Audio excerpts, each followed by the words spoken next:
is Pyfleet Creek. Pyfleet Creek runs along here, and this is where most of our layings are. You'll see in the distance wooden posts that marks where the layings are in the water. Across there is the River Colne, and that runs into Colchester, and we lease all of this from outside Brightlingsea up into Colchester.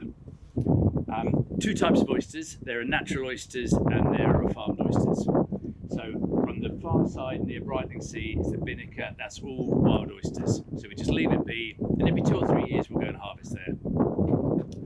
So for the Pyfleet we'll buy hatchery stock, and we'll buy oysters which are about 10 grams. We'll put them straight on the ground. We'll buy them from either France or Morecambe Bay. Same oyster, but the French oyster grows a lot quicker, and we'll have both, so we get oysters coming to the right size at the right time of year. So we will buy probably about 5 tons of oysters at a time, take them on the boat and literally push them overboard onto the layings. We are very muddy, so what we do is we'll put some cockle shell, oyster shell onto the ground to create somewhere for the oysters to sit.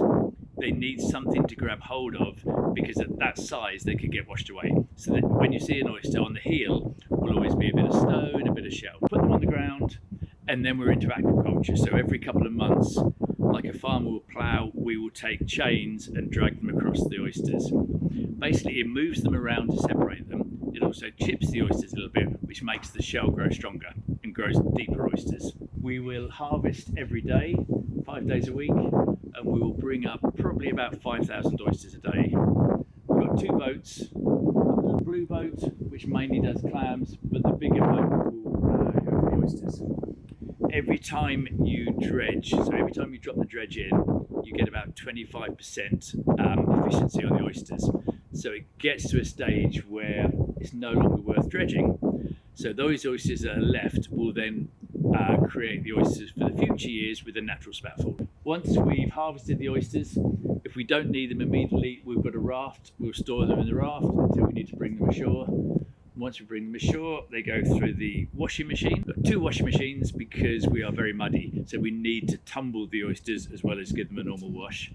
And then the grading machine will sort them by size, and we'll count the right number of oysters into the trays for depuration. We are grade B water, which means all the oysters have to be depurated before they're sold for consumption. And basically that's putting the oysters in trays. Seawater flows through them, and the seawater flows through 2 UV lights, which kills E. coli and salmonella, and they're in there for a minimum of 42 hours. And we can hold about 40,000 oysters at any one stage in depuration.